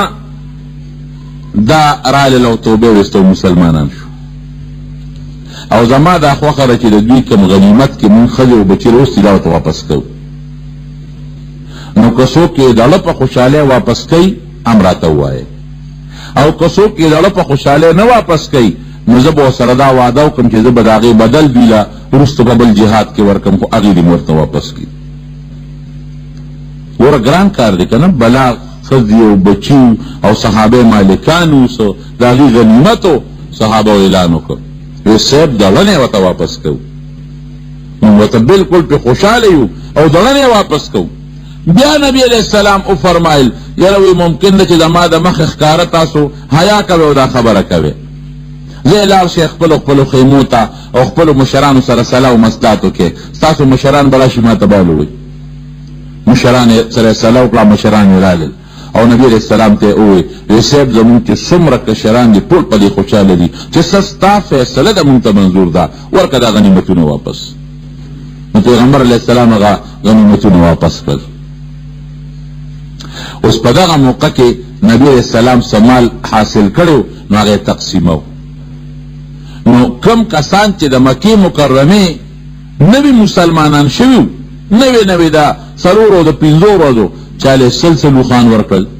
چاله 50 چاله شپېته چاله اتیا نو د مدینې منورې چې کوم انصارو هغې پې خفه شو او یو خبره پکې داسې د نوجوانانو وکړه یو عجیبه خبره دا ده چې نبی علیہ السلام د مکې خلکو له سلسلو خان ورکوي او موږ ورسره جهادونه وکړل او زموږ تورې د دې په وینو لمدې دي او موږ ټول عمر په جهاد کې لګیا یو منځونه او دسونه موږ له یو وخت نه راکوي او دې له سلسلو خان او اتیا یو قصد ورکوي او پرون مسلمانان شوي دي چې نبی علیہ السلام ته دا خبر راورسېده نو انصار یې ټول راغونډ کړل ویې لکه صرف انصار را جمع شئ په یو تنبو کې بل څوک به ورسره ني نو چې راغونډ یې کړل نبي علیہ السلام ورته ودرېد وی ستاسو نه څه خبره ما ته را رسېدلې ده څه م ویلي دي چې مشرانو هغې وی صاحب مونږ مشرانو څه نه دي ویلې او د هلکانو وینا کړې ده څه یې ویلي دي وی دې وی چې مونږ له څه نه راکوي غنیمت او د مکې هغې خلکو له ورکوي چې 2-3 ورځو مسلمانان دي د 5 ورځو مسلمانان دي او زمونږ تورې هم د دې په وینو لمدې دي نو دوی له ورکوي مونږ له نه راکوي حضور پاک مبارک ورته وفرمایلوی او تاسو له نه در کوم دوی له ورکوم ځکه دا نوي مسلمانان شو ړکې له اسلام مضبوط نه دی دا مال ورکوم چې د مال د وجې نه د اسلام سره مینه پیدا شي او ړکې د اسلام کلک شي دې وجې مې دوی له ورکړل او ای د مدینې انصارو څه مو خوښه ده مال هم خوښ دی که زه هم خوښه یم عجیبه خبره ده اوس مالونه هم خوښ دي که زه هم خوښه یم وی دا خلک به ځان سره ګډې چیلې اوښان کورونو ته بوځي او د مدینې انصارو تاسو به ځان سره رسول الله خپل کور ته بوځئ ګډې چیلې اوښان هم خوښ دي که د الله رسول هم خوښ دی وی د الله رسول هم خوښ دی نه هم ګډه چیلې پکار ده نه موږ پکار توبه څه چې تا فیصله کړې ده د الله رسول مونږ ته منظور خبره ختم شو نه پکې الزام شته او نه پکې بل څه شته او نه پکې بل څه شته قسم دی چې د صحابو زندګۍ ته ګورم او د هغې ژوند ته ګورم بس خو چې د حضور پاک د خولې مبارکې نه خبره وځي نوم یې تابعداري ده بس اسم پکې نشته عقل پکې نه چلی عقل مونږ پکې عقل چلو ما نه کله یو سړی تپوس وکړي په ټلیفون اکثر بعضې ملګري تپوس وکړي مخکې یو سړي تپوس وکړو یاره صاحب دا 4 رکعاته کې دا 2 ډکه او دا 2 تش ولې دي د 4 رکعاتو کې دا لومبي 2 ډکه او دا وروستي پکې تش ولې دي ما یې دا سپېمې چې ستا د دې خولې نه پورته او سترګو نه لاندې دي مې دا یې دا په سینه کې ولې نه دي دا راته ووایه ټول دا استاد سترګو لاندې د خولې د پاسه را دا یې دې سینه کې ولې نه پیدا او مې دا الله یو لاس ته ښي طرف ته او بل ګس طرف ته مې یو شاته او یو مخکې وې ښه به نه وه په شا به دې ځان یو شان پاکه او په مخکې به ځان بل شان پاکه وي د خدای خوښه وه نو مې دغه هم سپېره د خدای خوښه وه که نه څوک به یو تپوس کوي دا نه وایي چې 4 رکعاته مونځ دی او د مکروه ټیمې کم دی چې پکې نه کوم او صحیح ټیمې کم دی چې کم ځای کې وکړم نه دا 2 ډکوې ته 2 تش ولې لکه خوال مې د ماښام دا 3 ولې بیا به وایي چې دا 3 ولې شو دا 4 ولې نه دي افغاني صاحب د الله په قبر عنوان نازل کړي هغه یو ځل وایي ګاډي ته وختم ریل ګاډي ته وی یو سړي پتلونه چولې و ماله راغی وی ما ته وی چې مولي صاحب یو تپوس ته نه کوم وی چې وایه وی چې دا الله 5 مونځونه فرض کولو نو 6 او 9 ولې نه فرض کول یا 4 او 3 ولې نه فرض کول دا 5 کې څه چل وی ما ورته وی چې کم خوا ځې یو ټیشن یاد کړه چې پلانکي ځای پورې ځم وی مې چې 100 روپۍ دې ورکړې وی چې 15 روپۍ وی مې چې زیاتې دې ولې نه ورکولې او کمې دې ولې نه ورکولې وی سړی پوه شو وی چې بس پوه شم وی مې تو دې که پوره دې پیو ما وی نه جی بس لاړم سلام علیکم وی ما وی چې د دنیا یو انسان خو په دې پوهېږي چې د دې مزل 15 روپۍ ریټ دی نه زیات دی او نه کم دی نو د ځمکې اسمانونو حکیم ذات په دې نه پوهېږي چې د انسان له 5 مونځونه پکار دي نه زیات او نه کم ته خو خپله اندازه لګې که نه چې جومات جوړوم کوټه دونه پلنه او دونه اوږده دې نه به زیات هم ني او کمه به هم ني دونه به چت اوچت وي له دې نه کم به ني له دې نه به زیات هم ني دا چت خو زیات هم جوړېږي شي او کم هم جوړېدی شي خو ستا خپل یو اندازه را یا کمیس جوړی او دا به په دې اندازه جوړوم د دې نه به نه پلنې او نه به تنګي او نه به اوږدې او نه به لنډې وي نو چې ته په خپل عقل دا کارونه کوې نو د الله به په خپل علم او د خپلې پوهې مطابق فیصلې نه کوي یو زمیندار لګیا دی که پخوا چې بیا د الوچو دا باغونه کرل نو هغوی به څه چل کو چې کال به د بوټي پوره شو نو ټینچي به یې راواغېسته نو اختراشي به یې کوله په دا میانځ میانځ کې به یې کټ کړل کټ کول به یې که نه اوس هم کټ کوي بلکل به یې په دا میانځ کې کټ کړل اوس یو سړی به ویې کاکا نو بوټي دې په دا میانځ دې ولو څانګې ته یې کټ کړه چې دا نیغ وخېږي باغوان یې کېنه بېوقوفه ته پر عزت پوهېږي دا چې څونه په دا میانځ میانځ کې کټ کړم دا به هغومره ګور شي څانګې به هغومره زیات وي چې کال به بیا کټ کوم بیا به ګور شي میوه به ډېره وکړي او که خاختراتی شي کوم په دا میانځ کې نه کټ کوم نو لوړه شوه به ترې جوړه چې 15 الوچې به هم پکې نه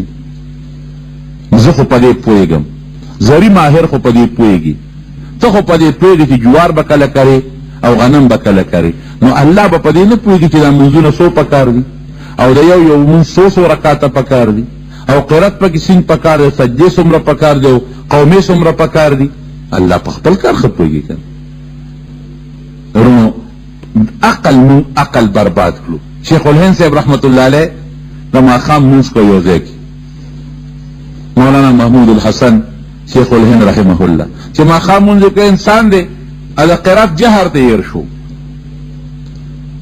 نو پټې شروع کړ هېر شو ته چې دا ماښام مونځ دی نو د شاته یو سړی یو امي سړی د باندې هغه ولاړو وی استاد الحمد دې پکې پرېښوده اواز یې ورکړ پکې هغه چې سبحان الله ویلې الحمدلله یا الحمد ویلې نو اواز یې ورکړ وی استاد الحمد دې پکې پرېښوده نو د الحمدلله رب العالمین قرات شروع کړ چې مونږ اخلاص کړ نو شیخ الهند صاحب اواز وکړ وی هغه مال اواز چا راکړ باندې وی پاسېده وی ما درکړ وی مونږ دې بیا که مونږ دې نه دی شوی ځکه دې مونږ نه دی شوی چې دا په مانځه کې خبرې وکړې مونږ دې بیا که مونږ نه دی شوی باندې سي خلک وایي وی ده ته وګوره وی مونږ ولا ما صحیح کړ مونږ ولا ما وخو مونږ ولا ما صحیح کړ د ده وشو د ما ونه شو عجیبه خبره ده ور عقل ته ګوره که مونږ وله ما صحیح که پوی پې ما که اواز ما ورکه د ده وشو تاسو را ټول وشو ما پکې ونه شو هغه خپل عقل نه کړو نو دا اوس عقل شو نو مونږ دا عقل لیکن هلکه تا چې هغه ته مونږ صحیح کوو نو سبحان الله به دې ویلو الحمد ستا به هم صحیح شو د هغه ممکن شو نو تا خو پکې کاکا خبرې وکړې چې